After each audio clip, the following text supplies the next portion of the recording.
आप सभी का हमारे चैनल मधुर आवाज चैनल में हार्दिक स्वागत है। अगर आपको हमारी कहानी अच्छी लगे तो प्लीज चैनल को लाइक शेयर एंड सब्सक्राइब जरूर करें। अजी आप इतने बड़े रेस्टोरेंट में लेकर आए हैं, बूढ़ा बूढ़ा होकर इतने बड़े रेस्टोरेंट में खाना खा रही हैं, वो भी महंगे रेस्टोरेंट पे। अरे प्रियंका, आज हमारी शादी की सालगिरह है, तो इतना तो हक बनता है कि मैं तुझे खुशी दे सकूं।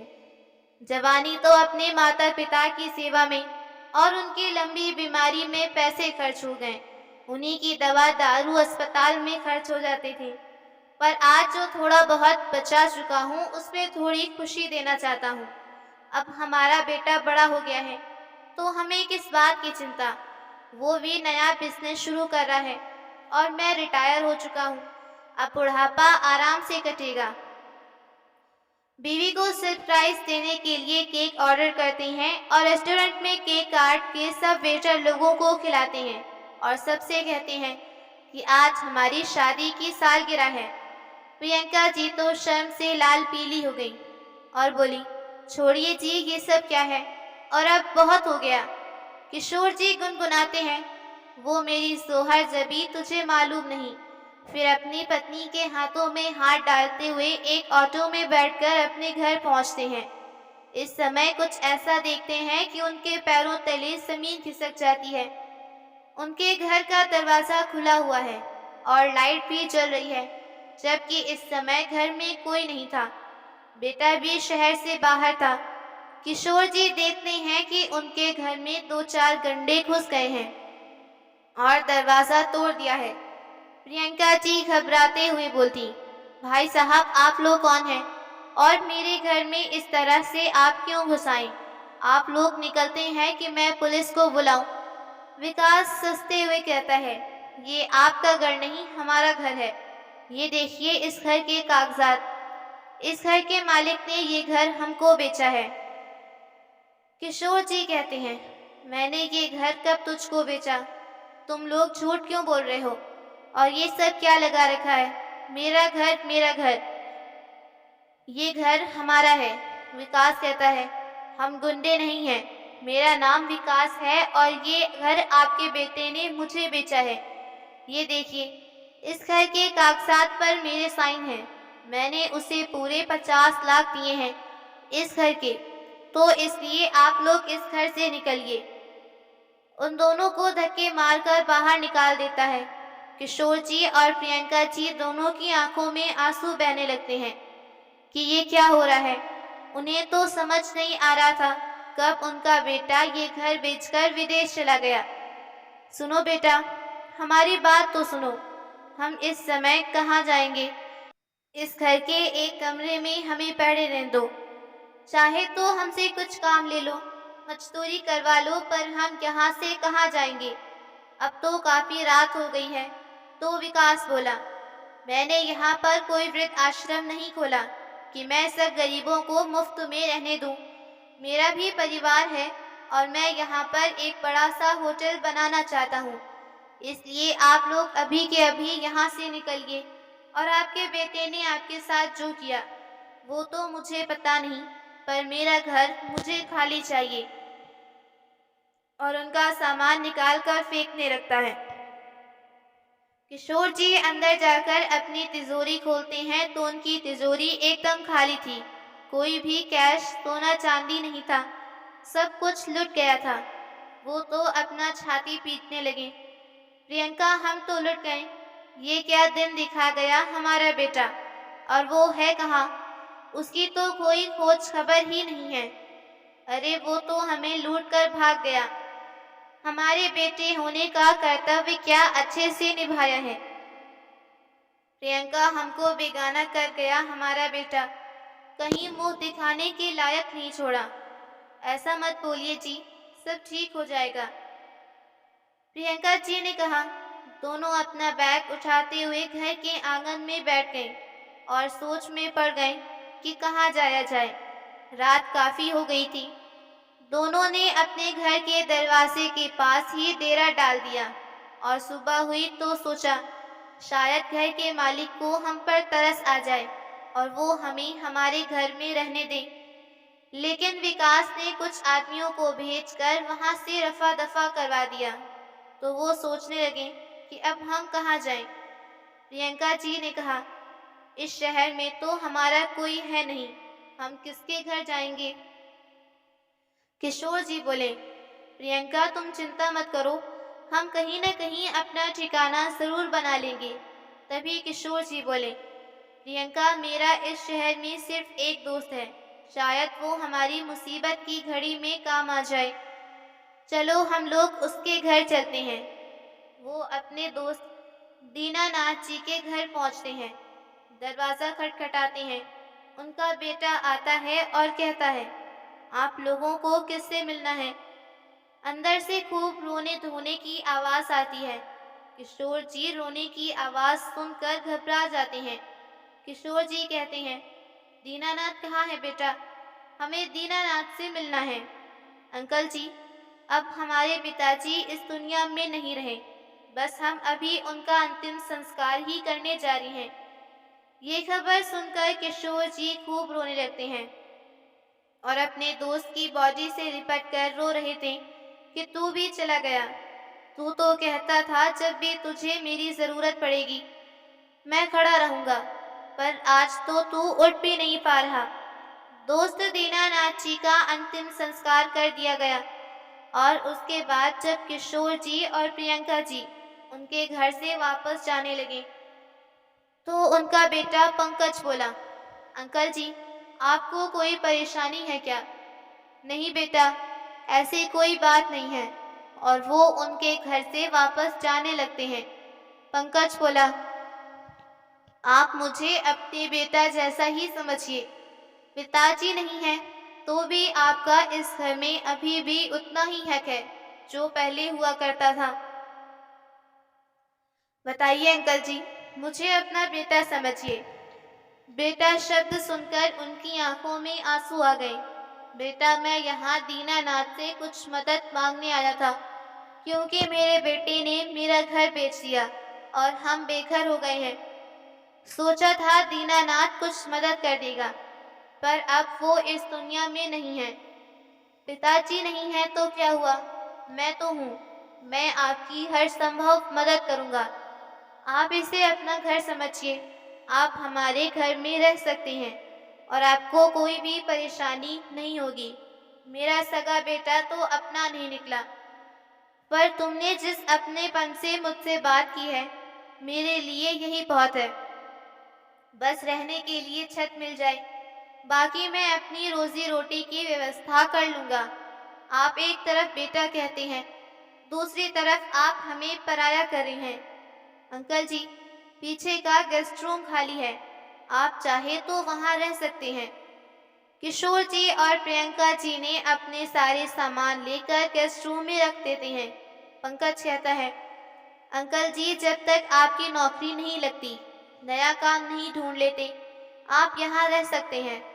वैसे भी इस उम्र में कोई काम करता है, बुढ़ापे में तो बेटों का फर्ज होता है अपने माँ बाप का ध्यान रखें। पर कोई बात नहीं अंकल जी, आप इसे अपना घर समझिए। अब चलिए, आप कुछ खा लीजिए। प्लीज अंकल जी, आप मुझे अपने पिता की छवि नजर आती है। मुझे लग रहा है कि मैं अपने खोए पिता को वापस पा लिया है।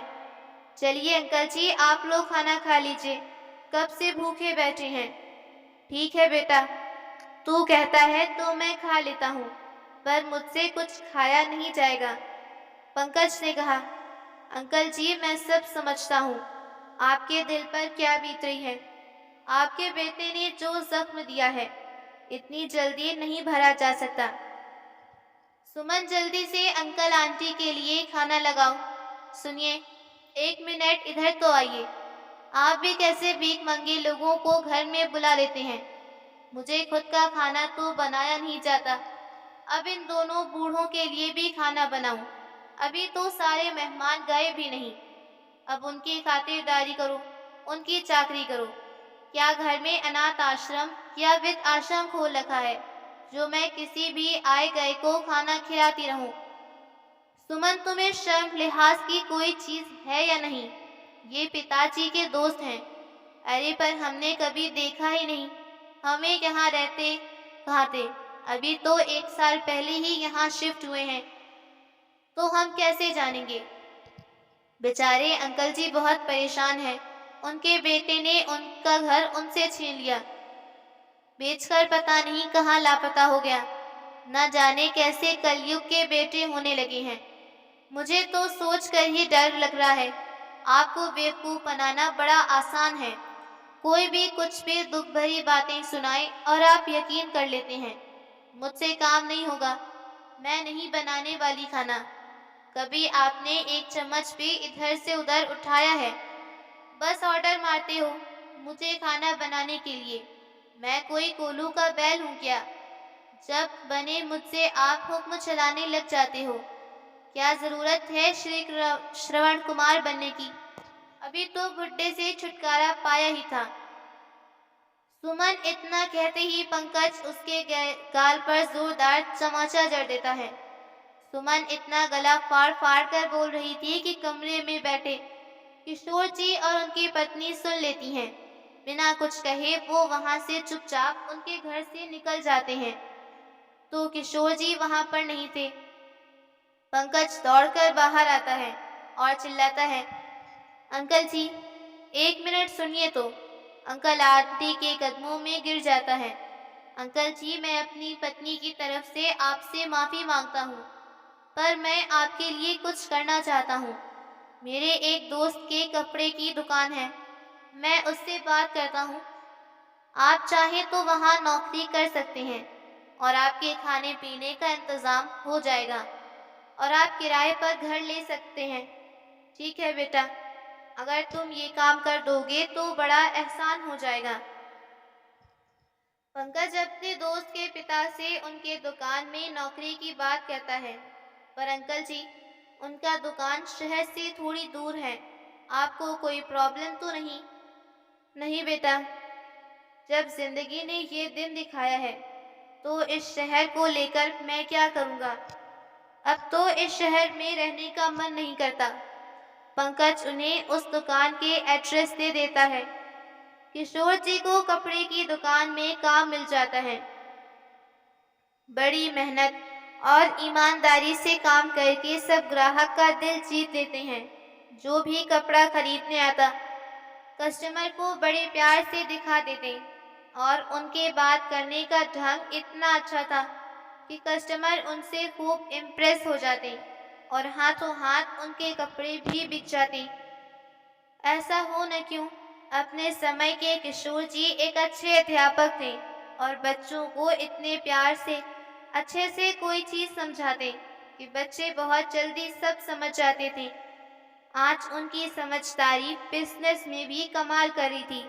दुकान की सेल बढ़ने लगी।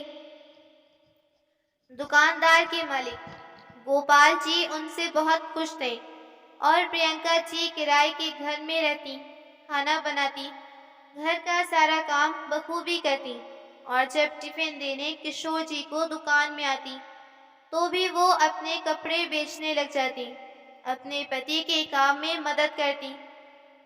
किशोर जी की जिंदगी फिर से पटरी पर आ गई।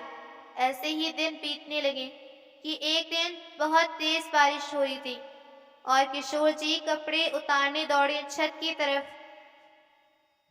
भागने की वजह से उनका पैर फिसल गया और सीढ़ियों से नीचे गिर गए। उन्हें चोट बहुत आई और उनके पैर की हड्डी फ्रैक्चर हो गई। भागा दौड़ी में प्रियंका जी ने किसी तरह उन्हें अस्पताल में भर्ती कराया और जो भी थोड़े बहुत पैसे उन्होंने जुटाए थे सब इलाज में खर्च हो गए। दाने दाने को मोहताज हो गए। प्रियंका जी रोती बिलखती रह गईं। भगवान, ये कौन सी नई मुसीबत आन पड़ी? हमने ऐसा कौन सा पाप किया था जो इस जन्म में भोगने पड़ रहे हैं? किसी तरह हम संभल पाए थे और आज फिर से हम वहीं पहुंच गए। तभी कोई उनका दरवाजा खटखटाता है। प्रियंका जी दरवाजा खोलती हैं तो सामने मकान मालिक खड़ा था और कहता है, प्रियंका जी, आज याद दिला दूं, आपका किराया 2 महीने से बकाया है। कृपा करके मेरा किराया दे दीजिए। प्रियंका जी कहती हैं, मालिक सिर्फ हमें कुछ दिनों की मोहलत दीजिए। इनको बीमारी में सारे पैसे खर्च हो गए। लेकिन मकान मालिक कहता है, अगर 2 दिन में किराया नहीं भरा तो हम आपको सामान को घर से बाहर निकाल देंगे। किशोर जी बिस्तर पर पड़े पड़े अपनी लाचारी से ऊब रहे थे। बेचारी प्रियंका के लिए क्या क्या संभालेगी, उनका कोई सहारा नहीं था। प्रियंका जी ने गोपाल जी की दुकान में काम करने का सोचा और वो अपने पति का सारा काम करके खाना बनाकर खिला कर जाती और दुकान में पूरा दिन काम करती, अपने नसीब को खूब कोसती। भगवान ऐसी औलाद देने से अच्छा कि औलाद ही ना होती। हम सड़क पर भिखारी की तरह अपना जीवन बिता रहे हैं। घर आती तो वापस बर्तन धोती और खाना बनाने में जुट जाती। घर और बाहर दोनों संभालती। प्रियंका जी बहुत थक जाती थी, पर चेहरे पर कभी शिकन न आने देती कि कभी किशोर जी उनको कमजोर पड़ते देख दुखी न हो जाएं। किशोर जी प्रियंका जी पर बहुत तरस आता कि बुढ़ापे में कितना काम करना पड़ रहा है और मैं यहाँ हाथ पैर तुड़वा कर बिस्तर पर बैठा हूँ, उसकी कोई मदद नहीं कर सकता। प्रियंका जी ने गोपाल जी से थोड़े पैसे की मदद ली और मकान मालिक को किराया भरा। एक दिन वो गोपाल जी के कारीगरों को डिजाइन बता रही थी कि कस्टमर को उनके डिजाइन बहुत पसंद आ गए। प्रियंका जी ज्यादा पढ़ी लिखी नहीं थी, लेकिन उन्हें सिलाई कढ़ाई और कपड़े के डिजाइन बनाने का बहुत शौक था। उन्हें डिजाइनिंग का जितना ज्ञान था वो वहाँ के कारीगरों को देने लगी और कारीगर उनके मुताबिक कपड़े बनाने लगे। उनके डिजाइन कस्टमर को पसंद आने लगे और उनके दुकान में बने कपड़े बिक भी जाते। गोपाल जी के दुकान को बड़े बड़े कॉन्ट्रैक्ट्स मिलने लगे। मालिक ये देखकर बड़ा खुश हुआ। धीरे धीरे मालिक ने अपने कपड़ों को ऑनलाइन बेचना शुरू कर दिया। मालिक ने एक लड़का रख लिया जो घर घर जाकर सारा कपड़ा डिलीवरी करता। गोपाल गारमेंट्स के कपड़े दूसरे शहर में भी बिकने लगे थे। गोपाल जी अपने दुकान की तरक्की देखकर बड़े खुश थे। छोटा सा दुकान कब इतना बड़ा शोरूम बन गया, मालिक को पता ही ना चला। उन्होंने प्रियंका जी की फीस डबल कर दी थी। इधर किशोर जी भी अब अपने पैर पर खड़े हो चुके थे। वो चल फिर सकते थे। एक दिन उनके दुकान में बहुत बड़ा ऑर्डर आया, शादी के कपड़े बनवाने का। घर के सारे सदस्य उनके ही दुकान से ऑर्डर करे गए थे और सारे समय पर कपड़े पहुंचाने को बोला गया था। दुल्हन के लिए लहंगा और दूल्हे के लिए शेरवानी और सब सदस्यों के लिए डिजाइनर साड़ी का ऑर्डर आया था। सारे काम समय पर हो चुके थे और डिलीवरी भी हो चुकी थी। बस दूल्हे का कपड़ा रुका हुआ था, क्योंकि उस दिन डिलीवरी बॉय समय पर नहीं आ सका, क्योंकि उसकी माँ बीमार थी। अब गोपाल जी सोच में पड़ गए कि दुकान बंद होने को है और दूल्हे का कपड़ा अभी तक नहीं पहुंच पाया है और सारे उनके स्टाफ मेंबर अपने घर चले गए थे। लेकिन उनके दुकान के पास ही किशोर जी और प्रियंका जी का घर था। तो गोपाल जी ने किशोर जी को फोन करके बुलाया और उनसे कहा, इस पते पर दुल्हा का कपड़ा पहुंचा दो, आज डिलीवरी बॉय नहीं आ पाया। अगर आपको कोई समस्या ना हो। तो किशोर जी बोले, नहीं नहीं मालिक, किसी के लिए ये बहुत खास दिन है, जरूर पहुंचाऊंगा। और ये तो हमारे घर से बहुत दूर भी नहीं है। डिलीवरी बॉय बनकर किशोर जी जब पहुंचे पार्सल लेकर शादी के मंडप में, तो वहां जो देखा उनके पैरों तले जमीन खिसक गई। वहां का नजारा देखा तो वहीं पर धम से गिर गए। ये क्या है? किसकी शादी है? कहीं मैं गलत पते पर तो नहीं आ गया? एड्रेस तो सही था, पर सामने उनका बेटा मनोज खड़ा था। अपने बेटे से कुदरत इस तरह से आमना सामना कराएगी, इसकी उन्होंने उम्मीद नहीं की थी। उनकी तो पूरी दुनिया ही हिल गई। ना वो हंस पा रहे थे और ना ही रो पा रहे थे। मनोज नौकरों पर खूब जानवरों की तरह चिल्ला रहा था कि कैसे शादी होगी, अभी तक मेरा शेरवानी समय पर नहीं आया। तुम्हें पता है ना, मैं किसका दामाद बनने वाला हूँ। अगर तुम लोगों की मैंने शिकायत कर दी तो तुम्हारी तो काम से छुट्टी हो जाएगी। नहीं नहीं छोटे मालिक, वो क्या है, हमने फोन करके पता किया है, अभी आपकी शेरवानी आती होगी। मालिक से कोई शिकायत मत करिएगा। नौकर उनके पैरों में गिर गए तो मनोज ने पैरों से धक्का मारकर उन्हें भगा दिया।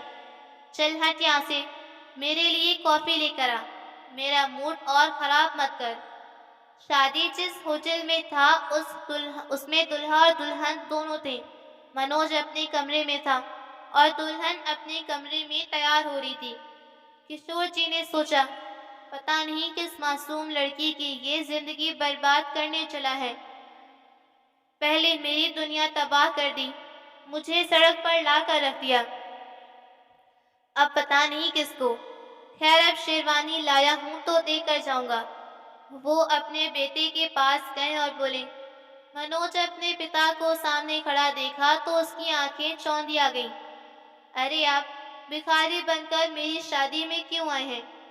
चले जाइए यहाँ से, नहीं तो अगर मालिक को पता चल गया कि आप जैसे दो कौड़ी सड़क छाप का मैं बेटा हूँ जो घर घर जाकर डिलीवरी पहुँचाने का काम करता है, तो अपनी बेटी की शादी मुझसे नहीं होने देंगे। और मुझे आइंदा अपनी शक्ल मत दिखाना। अच्छा सुनो, अब आए हैं तो एक रस्म अदा करते जाइए, मुझे ये शेरवानी पहना दीजिए। किशोर जी अपने बेटे को शेरवानी पहनाते हैं। फिटिंग तो सही है। और सुनो, वहाँ पर मेरा जूता पड़ा है, वो भी मुझे पहना दो।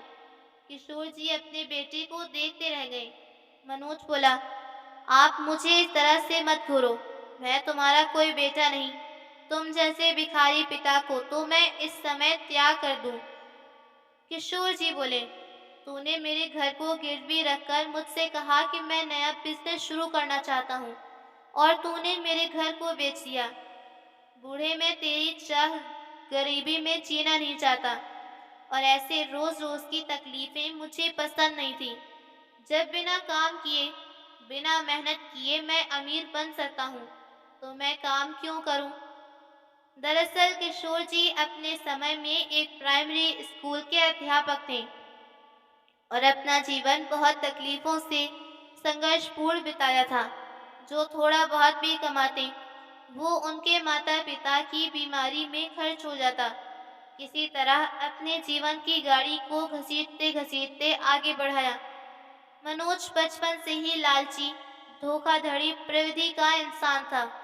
वो जल्दी से जल्दी शॉर्टकट अपनाकर अमीर होना चाहता था, क्योंकि बचपन से उसने बहुत तकलीफों का सामना किया था।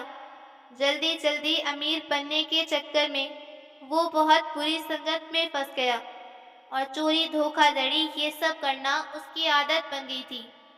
एक दिन अपने पिता को भी उसने अपने झांसे में फंसा लिया और पिता के घर के कागजात लेकर बोला,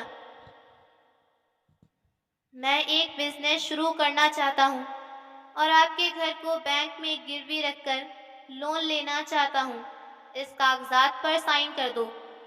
किशोर जी उसके झांसे में आ गए और मनोज ने घर चोरी से बेच दिया और सारे पैसे लेकर रफू चक्कर हो गया। पर किस्मत से उसके साथ वही दोहराया जो उसने अपने पिता के साथ किया। उसने अपने पिता के संग धोखाधड़ी की और मनोज के दोस्त उसी की तरह थे। उन्होंने उसका पैसा मार लिया क्योंकि मनोज ने बहुत बार धोखे से उनके पैसों को हड़पा था। अब मनोज का वापस घर जाने का कोई मतलब नहीं था क्योंकि पिता तो वैसे भी दिवालिया हो चुके थे। मनोज उन्हें बर्बाद कर चुका था, तो वो एक नए शिकार को फंसाने के चक्कर में पड़ गया। वो शहर के किसी कंपनी में नौकरी करने लगा। मनोज चिल्लाते हुए बोला, मेरा जूता पहना। तो किशोर जी जूता पहनाने लगे, तो मनोज ने जानबूझकर अपने ही जूते पर कॉफी गिरा दिया और बोले, बूढ़े तुझे दिखाई नहीं देता, मेरा जूता गंदा हो गया है, उधर कपड़ा पड़ा है, जाकर ला और साफ कर। किशोर जी अपने बेटे की सारी बदतमीजी बर्दाश्त कर रहे थे, क्योंकि वो शादी में कोई हंगामा नहीं करना चाहते थे। जूता साफ करने के लिए कपड़ा लेने जाते हैं। उधर प्रियंका जी सोचने लगी, इतनी रात हो गई, किशोर जी अभी तक आए नहीं। तो वो तेज कदमों से दुकान पहुंची तो गोपाल जी ने बताया कि वो शेरवानी की डिलीवरी करने गए हैं। प्रियंका जी वहां पहुंच जाती हैं, क्योंकि शादी का वेन्यू उनके घर से बहुत ज्यादा दूर नहीं था। प्रियंका जी वहां पहुंचकर देखती हैं दूल्हा कोई और नहीं बल्कि उनका बेटा था। वो तो आश्चर्य से देखती रह जाती हैं अपने बेटे को दूल्हे के रूप में। वो सोचती हैं किशोर जी शायद इसलिए घर नहीं आए क्योंकि मनोज की शादी हो रही है। वो किशोर जी के पास गई, ये सब क्या हो रहा है, मुझे तो कुछ समझ नहीं आ रहा, और आप यहाँ अभी तक रुके हैं इस नालायक की शादी में। प्रियंका तुम देखो, अच्छा हुआ तुम भी आ गई। जिस बेटे ने हमें रुलाया कर तड़पा तड़पा कर दर की ठोकरें खिलाई, अब देखो मैं कैसे किसको छठी का दूध याद दिलाता हूँ।